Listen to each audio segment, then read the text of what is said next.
오늘 말씀의 제목은 의인은 믿음으로 살리라. 하나님 말씀은 로마서 1장 15절부터 20절 말씀을 제가 읽어드렸습니다. 여기 이 로마서는 바울 사도가 기록한 그런 말씀이죠. 서신입니다. 서신. 참 이 바울 사도는 참 하나님의 특별한 그 은혜와 은총을 입은 자지요. 이 성경, 신약 성경 27권 중에 13권을 기록하신 분, 사복음서 4권을 제외한다라면 23권에서 13권을 기록하신 참 하나님의 특별한 세우심을 받아서 우리 기독교 신앙이 어떤 것인가 하는 것을 기본부터 고급 과정까지, 기초부터 그 다음 고급 과정까지 잘 알려주신, 참으로 바울 사도가 바울 서신을 기록해 주지 않으셨다라면 어떻게 우리가 그 신앙의 과정을 확신할 수 있었을까 하는 그런 생각이 들죠. 물론 하나님이 그렇게 하셨지만요.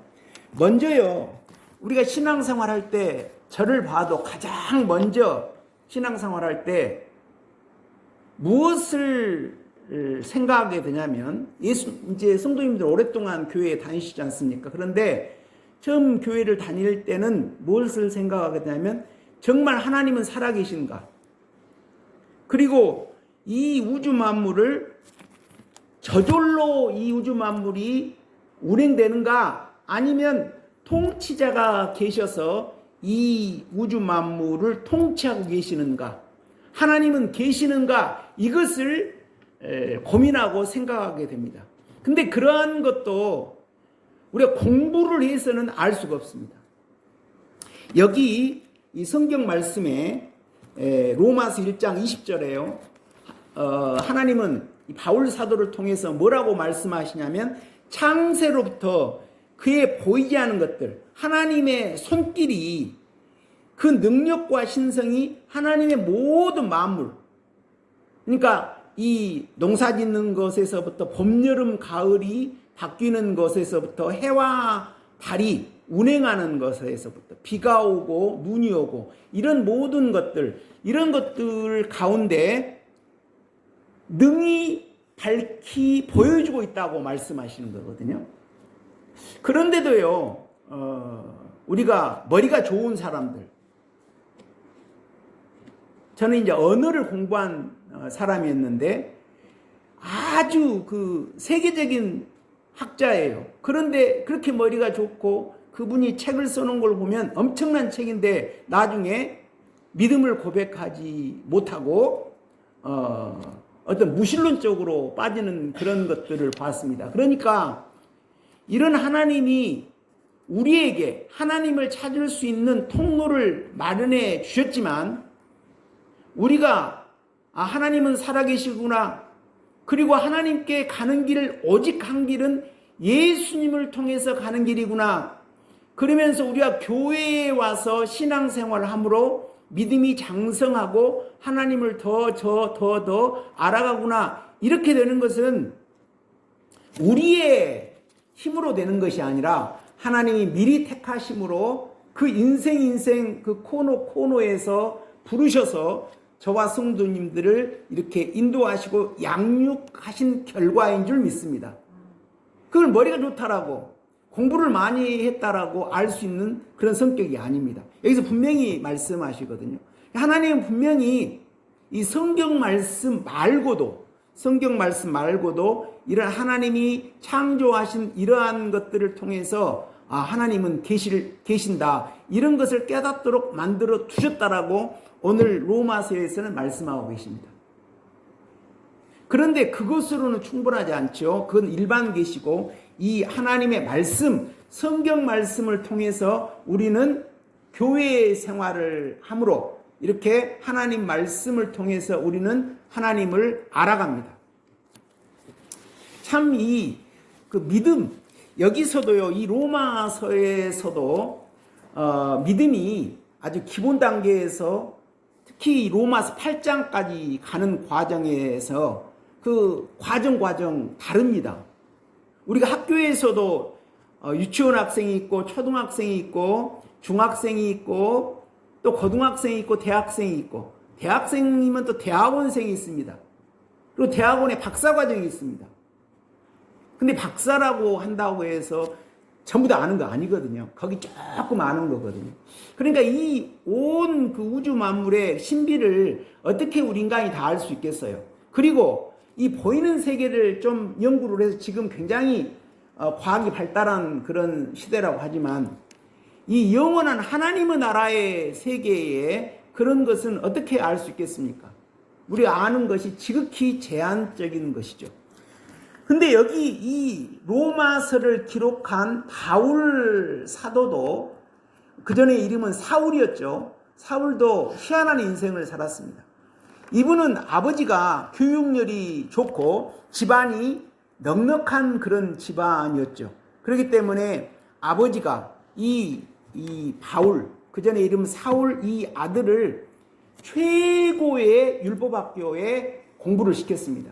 그러니까 지금 같으면 하버드 대학 아니면 서울대학 같은 곳으로 아버지가 보내서 교육을 했습니다. 그래서 이 바울은 어떻게 고백합니까? 나는 하나님의 말씀을 따라 사는데 율법에 흠과 티가 없는 자다, 이렇게 말씀하고 있거든요. 그냥 과거 모세의 율법이 613가지 정도 되는데 그런 율법 기준에 위배되지 않도록 살았다라고 하는 거죠. 이거 가히 상상할 수 있는 그런 일입니까? 정말 그 기가 막힌 인물이죠. 그런데 묘하게 이런 인물이 하나님이 가장 싫어하는 하나님의 대적자인 거거든요. 예수님 만나기 전에. 그래서 하나님은 여기 복음이, 오늘 여기에 그 말씀 제목이 오직 의인은 믿음으로 말미암아 산다. 그리고 우리가 복음, 율법 복음, 이 복음이라고 하는 것은 로마서 1장에서요. 이 복음은 쭉 설명하고 결국 예수 그리스도다. 그러니까 우리가 기독교의 신앙을 복음이라고 하거든요. 그럼 복음이 뭔가? 참 애매모호해요. 그 한마디로 말하면 복음은 예수님, 이것이 복음입니다. 그래서 하나님의 경륜 따라 창세기 3장 15절에서 아담과 하와가 범죄해가지고 인간이 하나님께로 올 길이 막히니까 하나님께서 복음을 선언하시죠. 원복음으로. 여자의 후손, 곧 여자의 후손은 예수님이시죠. 예수님이 뱀의 머리를 밟아버릴 것이고 뱀은 여자의 후손, 곧 예수님의 발꿈치를 상하게 할 것이다. 그래서 예수님이 십자가에 못 박혀 돌아가시고 예수님이 승리하셔서 저와 성도님들에게 하나님을 아버지라고 부를 수 있으며 계속 우리 심령을 깨끗하고 거룩하게 만들어갈 수 있는 길을 만들 것이다 라고 하는 것을 창세기에서 이미 선언하십니다. 그런 과정을 통해서 2000년 전에 예수님이 이 땅에 오셔서 이제 하나님의 뜻은 그 예수님을 믿음으로 신앙생활하면 더 쉬워요. 쉬워. 훨씬 쉽고.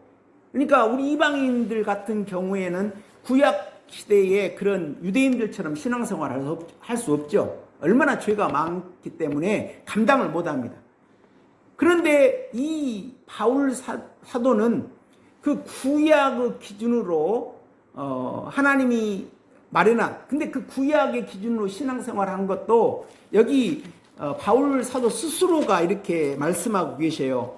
지난주에 아브라함의 말씀을 드렸거든요. 근데 그 아브라함이 하나님을 믿음에 그것이 그로 의롭게 여기신 바 되었다라고 바울 사도도 그렇게 기록하고 있습니다. 그래서 구약의 믿음의 조상 아브라함도 하나님을 믿은 것이 의가 되어서 하나님의 사랑을 입은 것이지 아브라함 행동이 완전해서 하나님의 사랑을 입은 것이 아니라고 이렇게 말씀하고 계시거든요. 그래서 이 시대에 예수님이 오신 그 시대에 이제 하나님은 어떤 계획입니까? 예수님으로 인해서 모든 신앙생활 할 수 있는 기준이 되도록 그 구약 시대에 수많은 선지자들이 애언하고 예수님 하나님이신데 말씀이 육신이 돼서 이 땅에 오신 그 예수님을 영접하는 것이 하나님의 뜻입니다. 그런데 이 바울은 어떤 모습을 하고 있습니까? 반대로 예수님 믿는 사람들을 잡아 죽인 일을 하고 있는 거예요. 그러니까 하나님의 뜻과는 정반대로 하나님의 일을 방해하는 일을 하고 있습니다. 그래서 실제로 이제 당시 유대인들 어떤 기본 제사장이나 유대인들 당시 유대교의 핵심 종교 지도자들로부터 권한을 위임받습니다. 어떤 권한을 받냐면 검사, 예수님 믿는 사람들을 체포해서 죽일 수 있는 권한을 부여받습니다. 그래서 어떻게 합니까? 당시에 스데반 집사님이라고 하는 훌륭한 집사님, 스데반 집사님이라고 하는 훌륭한 집사님을 체포해서 다른 사람의 증인을 이렇게 세워서 죽이는 그런 일을 합니다. 누가 합니까? 이 사울이, 이 바울 사도가 이렇게 하는 거예요. 그래서 다른 사람을 통해서 돌로 쳐 죽이는 일을 지휘하고 그 앞에 사도 스데반 집사님이 돌에 맞아 죽고 있는 그 장면을 이 바울 사도가 쳐다보고 있습니다. 그런데 이 스데반 집사님이 이제 예수님을 잘 믿은 분이죠. 예수님이 하나님이시구나, 예수님이 메시아시구나. 우리 민족이 그렇게 수천 년 동안 고대하고 하나님이 이 땅에 인간의 몸으로 오신다라고 하는 그분이 바로 예수님이시고 그 예수님을 믿음으로 말미암아 내 속이 변화되는구나. 내 속에 죄가 씻어지고 내 속에 하나님의 나라가 임하구나. 이런 것을 스데반 집사님이 먼저 깨닫고 하나님의 그 성령으로 충만해 있는데 이 바울 사도가 스데반을 죽게 지휘하는 거죠. 그러니까 스데반이 바울 사도 앞에 돌이 맞아 죽어요. 그럴 때 어떤 일이 일어납니까? 하나님이 그것을 아시는 거죠. 그래서 스데반이 그렇게 순교할 때 우리가 사도신경 암송하면서 예수님, 인간의 그 인성으로서 예수님은 하나님 보좌 우편에 앉아 계신다라고 항상 우리가 고백하잖아요. 그 인성의 그 예수님이 하늘나라에서 벌떡 일어서는 거예요. 스데반아 하면서 벌떡 일어서시는 겁니다. 그것이 사도행전 7장 하나님의 영광과 및 예수께서 하나님 우편에 벌떡 서신 거예요. 그것을 스데반이 순교하면서 하늘나라의 문이 열리면서 예수님이 자기가 순교하고 있는 그 모습을 지켜보면서 하나님 보좌 우편에 서 계신 것을 스데반이 보는 거예요. 놀랍죠?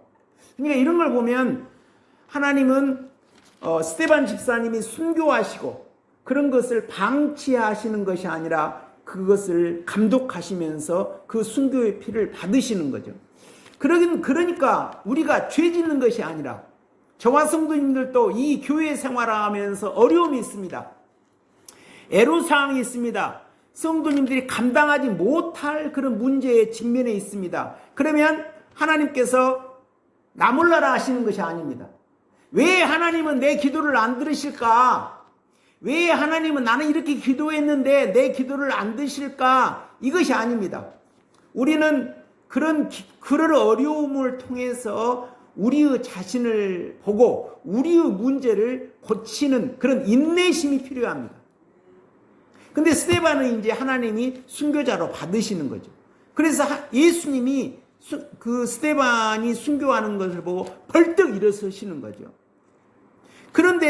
그러니까 바울 사도는 그것을 모르겠죠. 스데반은 예수님을 하늘나라에 계신 예수님을 보시고 근데 바울 사도는 그걸 보고 있는 거예요.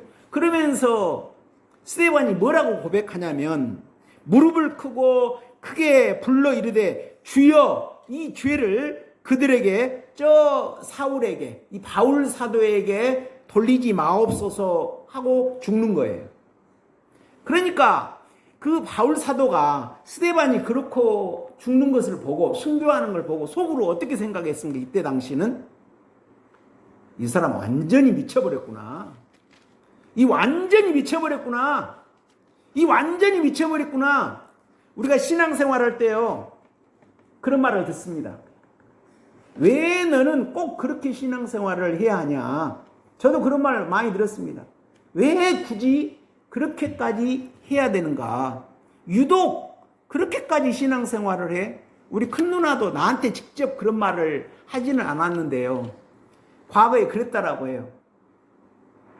그런데 제가 아버지 암 걸렸을 때 소병기 목사님이 오셔서 손잡고 돌아가시는 것, 또 저희 작은아버지 암 걸렸을 때 내가 회개시킨 것, 또 저희 어머니 돌아가실 때 담임 목사님이 바로 오시게 해서 예배드리고 한 10분 20분 후에 돌아가시게 한 것, 내가 그 마음이 조급해서 애가 달아서 그랬던 그런 것들을 알고는 큰 누나가 그런 말을 하지 않는 거예요.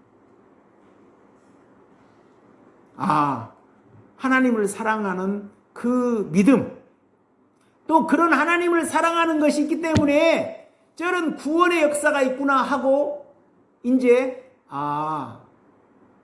하나님을 사랑하는 모습이구나 이렇게 생각하는 거예요. 나중에 이제 큰 누나가 그런 말을 하는 걸 들었습니다. 그래서 이 스데반 집사님이 돌아가시고 순교하시는 것을 보고 이 바울, 이 로마서를 기록하고 성경을 반틈 이상 기록한 이 사울 이분이 이 사람 미쳤구나.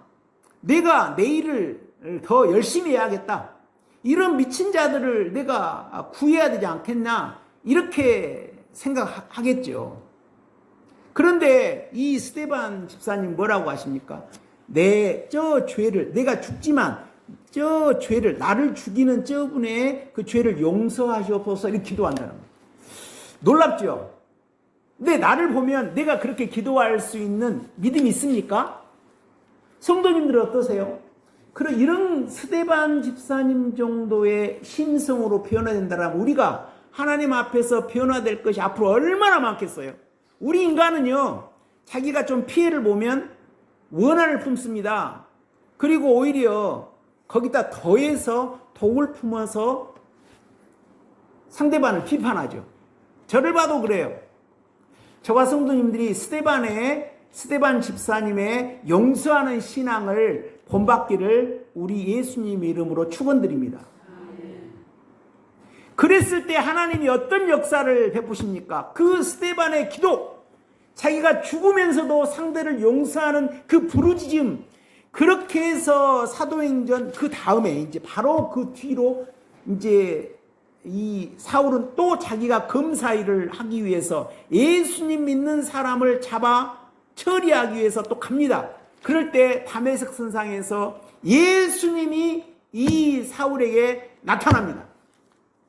뭐라고 합니까? 하늘에서 호련히, 다메섹에서 호련히 빛이 둘러싸여요. 그러면서 사울아 사울아 이렇게 부릅니다. 아무도 안 계셔요. 근데 다른 사람들은 못 듣는데 이 사울은 듣는 거예요. 하나님이 부르시는 거예요. 그때 그 하나님의 음성은 얼마나 맑고 또 우리 이 세상의 그런 음성이 아니죠. 온유하고 부드러우면서 권위 있는 말씀. 누구십니까? 나는 내가 핍박하는 예수다. 이렇게 이 바울 사도에게, 이 사울에게 예수님이 나타나신 빛으로. 근데 그 빛이 강렬해서 이 사울이 눈이 멀어버리죠. 눈이 멀어져 완전히 이제 조금 후에 이제 회복되지만 눈이 보지 못해요. 근데 묘하죠. 이 사울은 예수님을 핍박한 것이 아니라 예수님을 믿는 자를 핍박했어요. 근데 예수님을 믿는 자를 핍박하는 것은 곧 예수님을 핍박한 거예요. 그러니까 그 아브라함의 복에 대해서도 말씀했지 않습니까? 성도님들을 핍박한 어떤 이웃이 핍박하면 하나님이 그 사람을 그만두지 않아요. 징계하십니다. 성도님들이 어떤 심령을 안고 정말 하나님의 감동으로 안고 기도하면 그분에게 하나님이 복을 주십니다. 우리가 그렇지 않습니까? 우리 인간의 부모도 생각을 해보세요. 여러분의 아들, 딸이 있는데 그분을 다른 사람이 진심으로 사랑하고 위해주고 그런다라면 여러분 마음에 감동이 없습니까? 감동 있지요. 우리도 그렇죠. 부모가 되면 나보다도 내 자녀가 잘 되기를 바라는데 내 아들, 딸을 어떤 분이 아주 건설적으로 정말 진실되게 그분을 위해서 일해준다라 하면 부모가 감동이 안 됩니까? 하나님 아버지도 마찬가지죠. 그래서 여기서 이제 바울 사도가 꺾어지는 거죠. 저도 딱 한 번 85년, 그러니까 제가 83년 23살 3월 25일 토요일이었습니다. 토요일. 예수님의 빛을 봤습니다. 기사회적으로 이런 LED 같은 하얀 빛, 여기를 보여주는데 새까매요. 그야말로 이 세상에서 가장 더러운 것이 내 마음속이더라고요. 빛이 비춰지는데. 근데 그 빛이 내 속을 씻게 되는 거예요. 그 전에 성경을 못 읽겠어요. 왜 못 읽냐? 마태복음 5장을 읽는데 친구를 보고 이 나쁜 놈아 그러면 살인했대요. 세상에 나는 자주 그러는데 덮어버려요. 그런데 그런 예수님의 빛을 영접하고 내 심령이 어느 정도 겉으로 씻어지니까 성경이 그렇게 맛있을 수가 없어요. 꿀맛이에요. 꿀맛. 성경이 읽는 게 제일 재밌어요. 그래서 성경을 읽었거든요. 그 이와 비슷한 바울 사도에게 나타난 그런 분량 정도는 다르겠죠. 저는 이런 경험을 했습니다. 23살에 그 기점으로 내가 그 겉은혜를 받아 상실하려고 했을 때 내 가장 인생의 우선순위는 왜 내가 은혜를 받은 것을 이렇게 상실할까? 그거를 찾는 것이 제일 인생의 우선 목표였어요. 미국 유학 가는 것도 포기. 직장 얻는 것도 포기. 내가 풀빵 장사를 하더라도 이걸 찾아야지. 그러면서 우리 총회를 만났거든요. 그러면 하나님이 나 풀빵 장사하게 주셨습니까? 우리 동기 중에 제일 먼저 취직했어요. 하나님은 그의 나라와 그를 성실하게 구하고 가면 그 백성을 그냥 두시지 않습니다. 여러 성도님들이 하나님을 지극히 사랑하면 하나님이 여러 성도님들을 그냥 내버려 두지 않습니다. 여러 성도님들이 가장 바라는 것, 그거 반드시 들어주십니다. 내 경우는 제가 이 말씀 묵상하면서 아버지가 생각나요. 그때 당시에 내 경우에 가장 큰 소원은 내 아버지, 어머니 손잡고 교회 가는 것. 그거 다 들어주셨어요. 하나님은 우리가 영적인 것을 바라지 않고 육적인 것을 바라거든요. 우리가 영적인 것에 대해 무지해서. 그렇지만 육적인 것, 얘가 무엇을 바라구나. 그러니까 하나님은 나를, 얘는 공부하기를 좋아하고 학문 이렇게 하기를 바라구나. 그랬거든요. 근데 포기했어요. 그냥, 내가 이 진리를 얻어서 여기 문제를 해결해. 그러니까 고등학교 교사 하다가 느닷없이 이사장이 불러서 당신 대학 교수로 발령낼 거예요. 그렇게 갔어요. 하나님은 다 아십니다. 문제는 저와 성도님들이 얼마나 그의 나라와 그를 구하는가. 이것이 문제죠. 그래서 이 바울 사도가 꺾어졌어요. 그랬을 때 이 바울 사도는 어떤 마음을 가졌겠습니까? 내 인생이 무엇이냐? 자기는 최선을 다해서 공부했지 않습니까? 구약 율법을. 그리고 학자 중에 학자가 되었거든요. 그런데 이 삶의 결과가 하나님의 원수가 된 거예요. 예수님의 대적자가 된 거예요. 자기가 죽이려고 했던 사람들이 옳고 자기가 틀린 거예요. 얼마나 기가 막혔겠어요. 그 충격이. 바울 사도를 보면 자존심도 좀 세고 성질도 좀 급하고 이런 부분 같지 않습니까? 그래서 그 충격으로 아라비아 사막으로 3년간 들으면서 자기의 삶을 되돌아보는 거죠. 그랬을 때 예수님이 이제 바울 사도를 양육하시는 거예요. 계속. 그 과정이 바로 저와 성도님들이 교회에 나와서 말씀을 영접하면서 시인하고 얘기하면서 오랜 시간을 통해서 하나님 말씀으로 양육하는 것.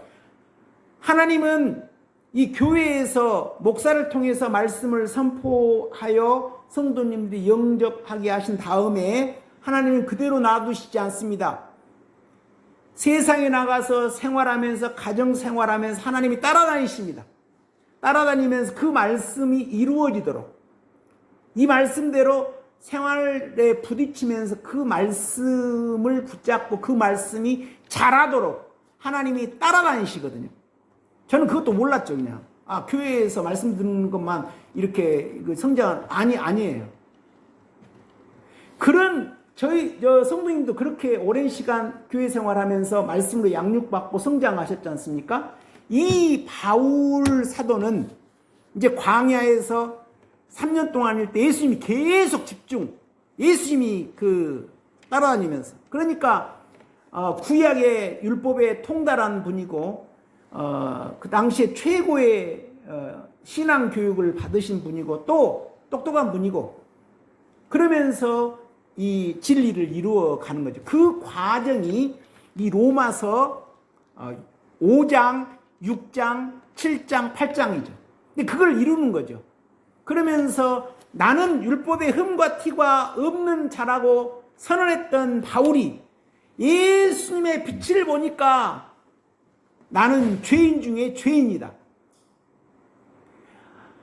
예수님의 빛을 보지 않으면은요, 자기 죄를 모릅니다. 그냥, 내가 세상 사람처럼 뭐 도둑질을 한다거나, 누가 막 싸운다거나 하는 것으로만 그의 죄인 줄 알아요. 우리 근본의 영혼 속에 감추어 있는 그 죄를 알지 못해요. 그런데 예수님의 빛을 이 바울 사도가 영접하고 나니까 어때요? 이제 자기 속에 드러나는 거죠. 자기 속. 그것이 이제 로마서 5장, 6장, 7장이거든요. 그러면서 예수님이 양육하는 것이죠. 예수님이 따라다니면서 예수님이 영적으로 바울 사도를. 그래서 이때 이 사도행전 9장에서 바울 사도가 예수님 앞에 꺾어진 것이 몇 년도냐면 바울 사도가 28살 때, 한참 젊을 때죠. 서기 33년. 그래서 이 로마서를 기록한 때는 언제냐면 바울 사도가 52살, 52세, 그리고 서기 한 57년, 대략 1, 2년 오차는 있겠지. 57년. 그러니까 바울 사도가 예수님 만나고 바로 목회한 거 아니에요. 광야로 들어간 거예요. 3년 동안 아라비아. 그러면서 예수님 만나서 얼마나 부르짖었겠어요. 죄가 있구나. 내 이런 죄, 예수님 기도하면서. 오직 그렇게 해서 이제 예루살렘에 왔다가 이제 저 바울이 누구야? 우리를 배신한 자네. 유대인들이 그렇지 않겠어요. 죽이려고 하니까 이제 고향으로 도망가죠. 고향에 10년 있으면서 예수님 우리가 항상 시인하고 얘기하고 또 죄가 나오구나, 또 죄가 나오고 그러면서 자기 죄와 싸우는 이런 과정으로 예수님이 바울 사도를 양육하신. 그러니까 한 15년, 14년 양육하시는 거죠, 예수님. 그런 그 흔적이 로마서에 다 기록되어 있는 거죠. 그러면서 바나바라고 하는 분이 이제 그 바울에 대한 소문을 듣죠. 저분이 유대인이가지고 예수님 믿지 않은 자였는데 이제 예수님 믿어가지고 저렇게 해가지고 뛰어난 인재구나 해가지고 바나바가 바울 사도를 발탁하죠. 그래서 안디옥 교회에서 목회를 시작합니다. 처음에 안디옥 교회. 그래서 안디옥 교회에서 이제 신앙 지식도 있고 완전히 그 예수님으로 거듭난 그런 분이 목회를 잘한 거죠. 그래서 그리스도인이라는 말이 거기 처음 나온다고 그러잖아요. 그리고 나서 이제 57년 바울 사도가 52살 정도 됐을 때 이 로마서를 기록한 거죠.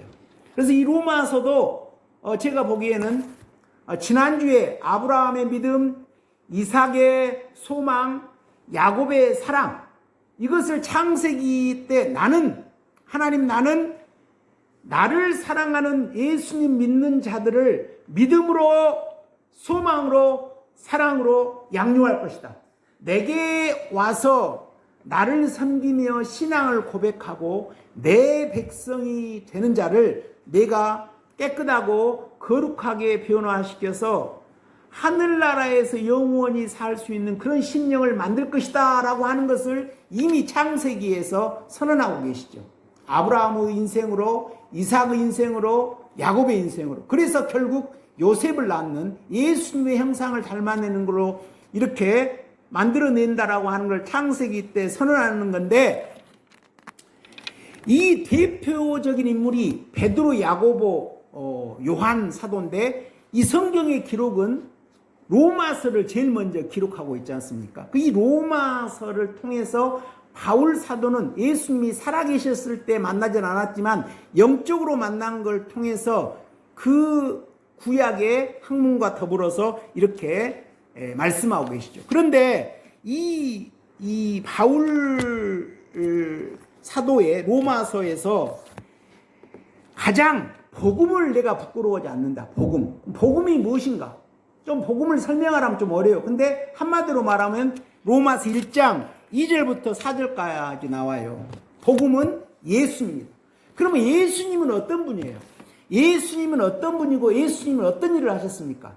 예수님은 창조주십니다. 예수님은 우리의 죄를 용서해 주시는 분입니다. 또 예수님은 우리의 죄를 용서해 주시고 우리를 깨끗하고 거룩하게 만들어 주시는 분입니다. 그러니까 창조의 일을 주로 하시는 분은 성부 하나님이거든요.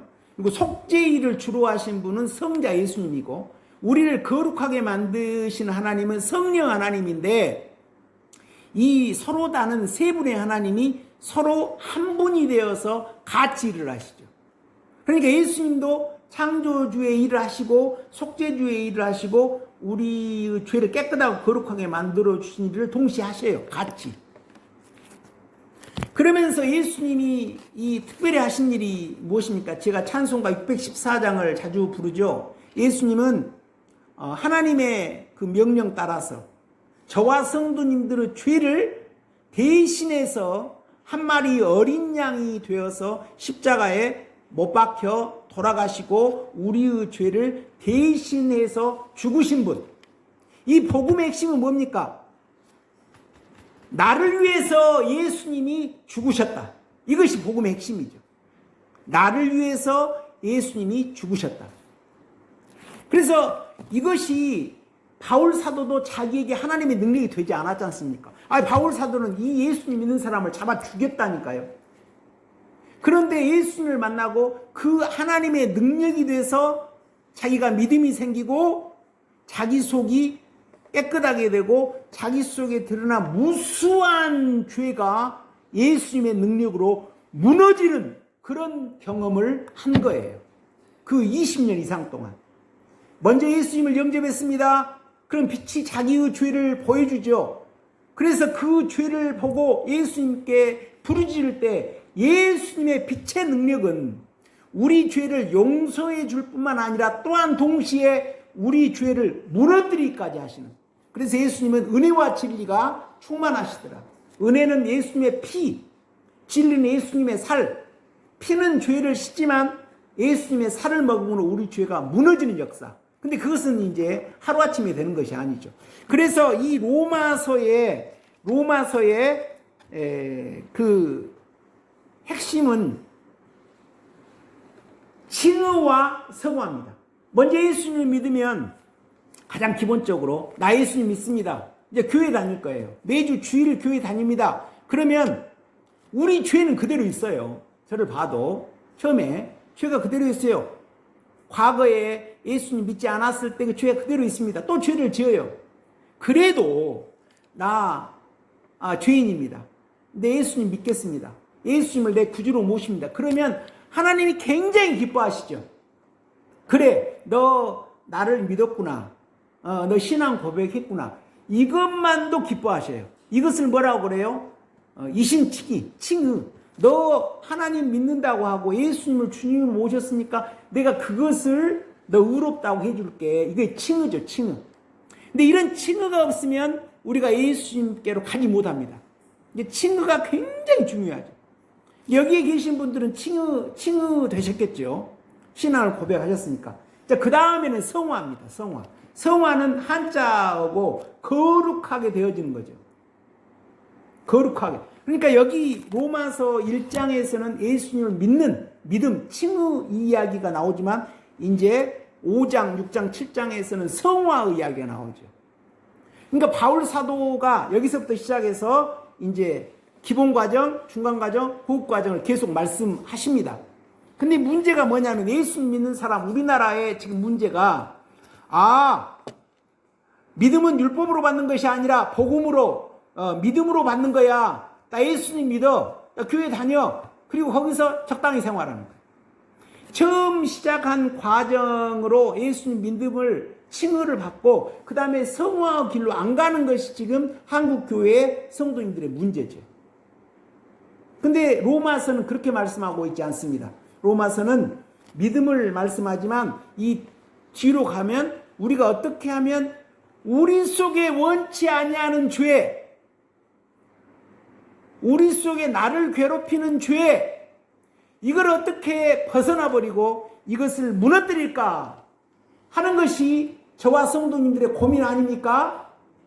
근데 우리가 성실한 그리스도인이 되면 열심을 내고 부르짖으면 이것이 꺾어집니다.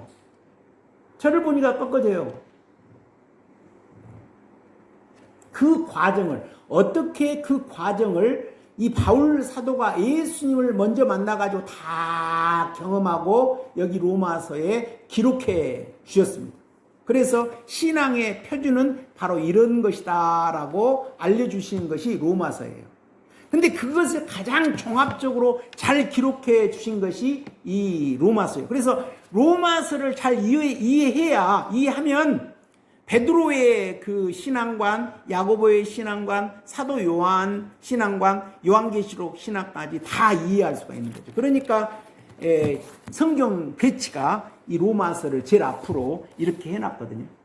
그래서 율법으로 되는 게 아니라 믿음으로 된다. 그러면 또 이것도요, 그리스도인들이 잘못 알면 우리가 믿음이 필요해. 율법은 필요 없어. 율법이 필요 없는 거 아니에요. 율법이 하는 일이 따로 있지. 그러니까 이 바울 사도는 어떻게 신앙생활을 했냐면 예수님 만나기 전에 과거의 율법을 자기가 지키는 거예요. 행동으로. 그래서 다 된 걸로 생각했거든요. 근데 그걸로 안 돼요. 그 결과가 예수님 대적한 거잖아요. 그렇게 한 것이 아니라 예수님을 믿음으로 예수님을 따라감으로 신앙생활을 꾸준히 하면 저절로 뭘 처음에는 안 되죠. 처음에는 또 죄 짓고 또 쓰러지고 똑같아요. 그런데 신앙생활 꾸준히 나가면 저절로 율법 안에 율법을 지키면서 살게 돼요. 예수님의 능력으로. 그래서 율법은 어떤 일을 하냐면 그전에는 이 바울 사도는 믿음을 몰랐잖아요. 예수님을 몰랐기 때문에. 근데 율법을 지키려고 했어요. 그 율법의 행함이에요. 근데 이제는 믿음의 행함이에요. 그럼 율법은 하는 일이 뭐냐? 율법은 제일 처음에 세 가지 기능이 있거든요. 율법은 보니까 하나님이 죄를 말씀하시는데 딱 보니까 나한테도 그런 죄가 다 있네. 말은 않지만. 그래서 이거 안 되겠다. 예수님께 도망가자. 이 기능이에요. 너 이렇게 보면 하나님이 이렇게 죄에 있으면 심판하시는데 너 죄 있잖아. 그래서 예수님 믿어야겠다. 이게 첫 번째 기능.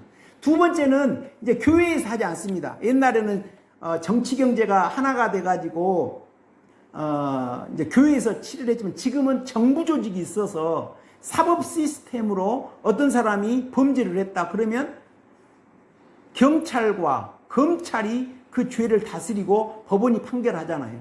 이것이 두 번째 율법 사법적인 기능이죠. 이제 교회에서 그거 안 쳐. 정부가 하고. 그리고 세 번째가 중요한 거죠. 율법은 뭐냐면 성화의 기능입니다. 하나님 말씀을 딱 보면 하나님 말씀은 율법인데 빛으로 딱딱 보여주면 이 말씀 보면 내가 그 말씀 지적하는 게 내 속에 들었네. 이거를 알려주는 그 표준이에요, 표준. 그러면 우리는 이제 내가 그 말씀 알았으니까 그 말씀대로 살아야겠다 이렇게 안 돼요. 어떻게 해요? 예수님께 도망가요. 예수님 하나님 말씀 비춰보니까 내 속에 이런 것이 들었어요. 예수님 도와주세요. 예수님 찾아와 주셔서 내 것 씻어주시고 이것 죄 무너뜨려 주세요. 기도하는 거예요. 그러면 예수님이 해주시는 거예요.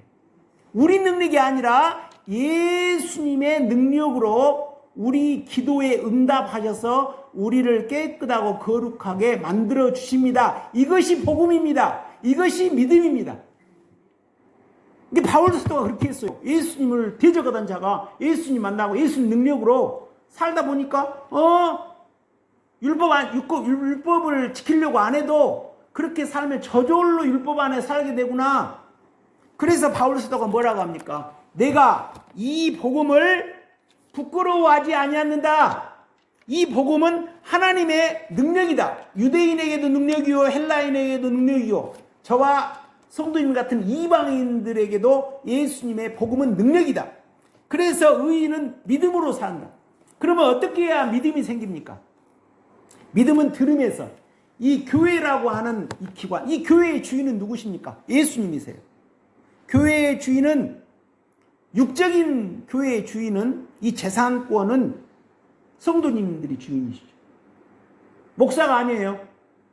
육적인 이 교회의 주인은 누구십니까? 성도님들이 주인이에요, 육적으로. 그런데 모든 전체의 주인은 예수님이세요. 그래서 이 목사를 세워서 이 말씀을 선포할 때 이 말씀을 들으면서 믿음이 생겨요. 그러니까 우리가 믿음을 얻으려면 어떻게 해야 돼요? 교회에 나와서 말씀을 영접해야 돼요. 그러면 하나님이 선물로 믿음을 주십니다. 참 신기하죠. 그래서 하나님은 히브리서 믿음장에서 뭐라고 말씀하십니까? 믿음이 없이는 하나님을 기쁘시게 할 수 없다. 하나님께 나아가는 자는 반드시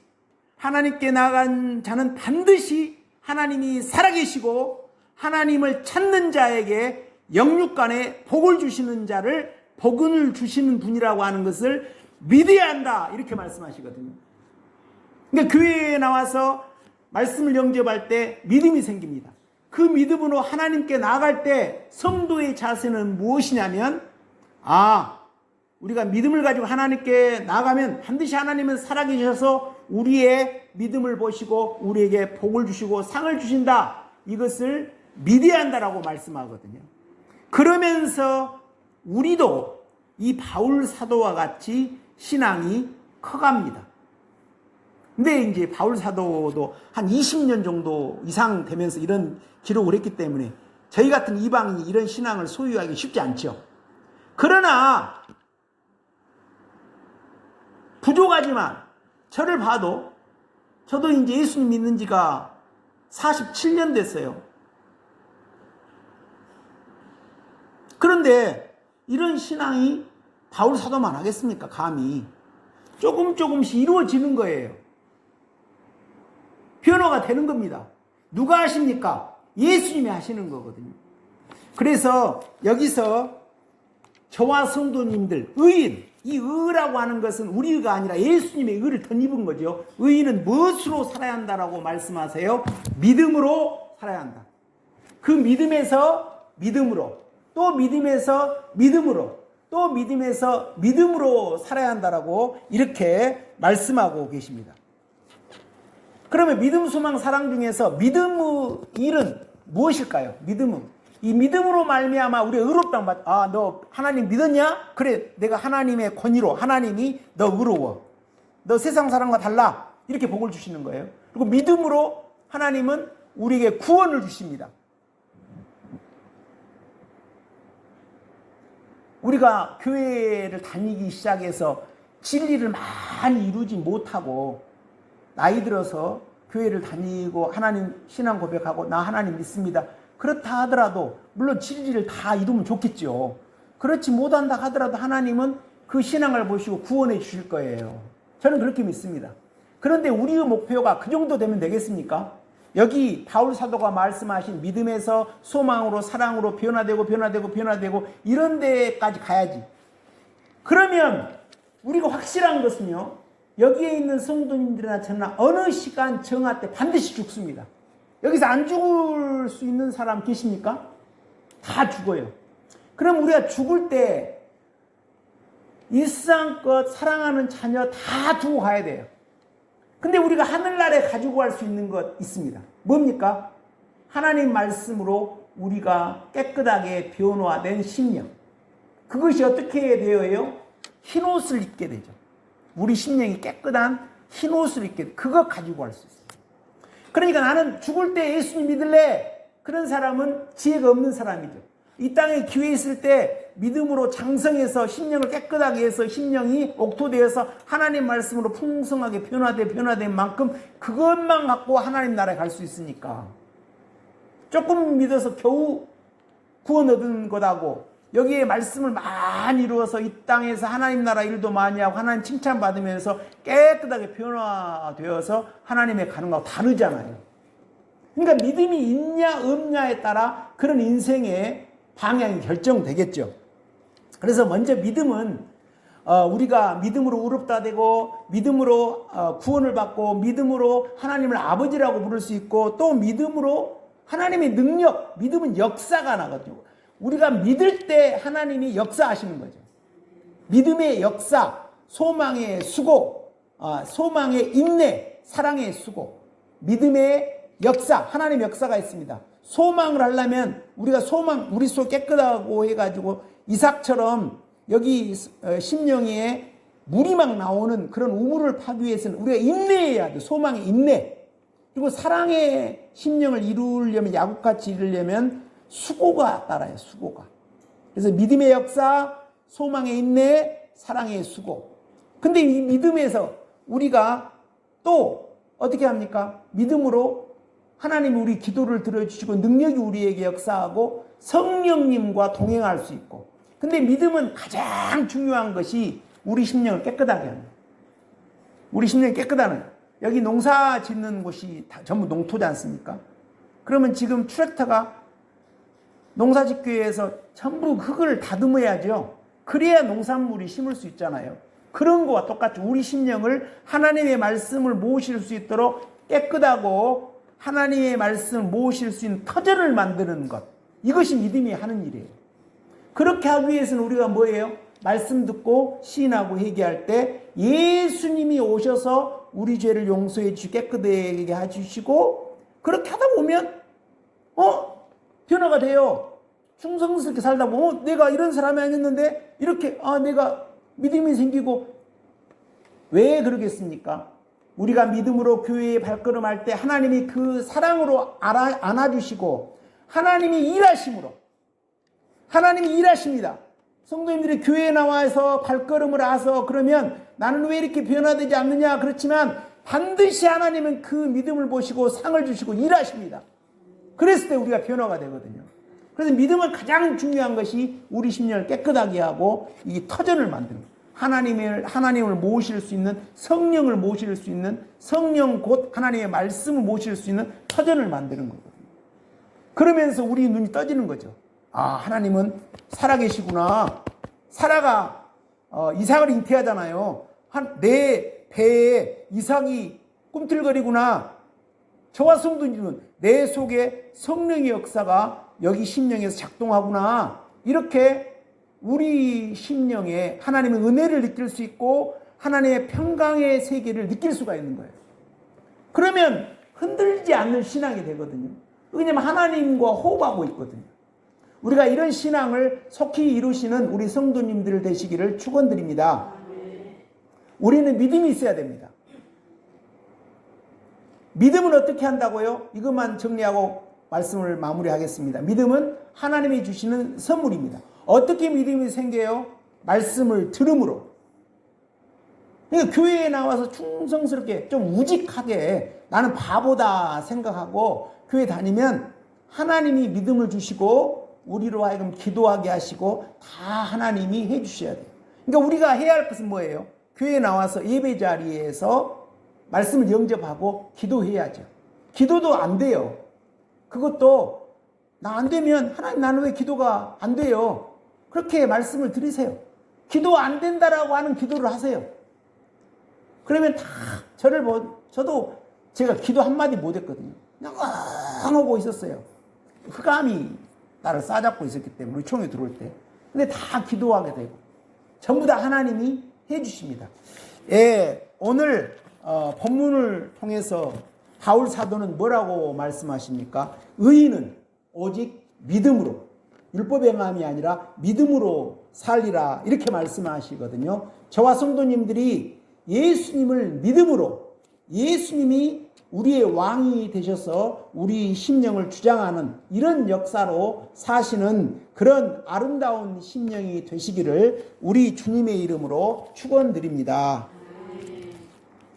하나님 감사합니다. 우리 사랑하는 성도님들, 하나님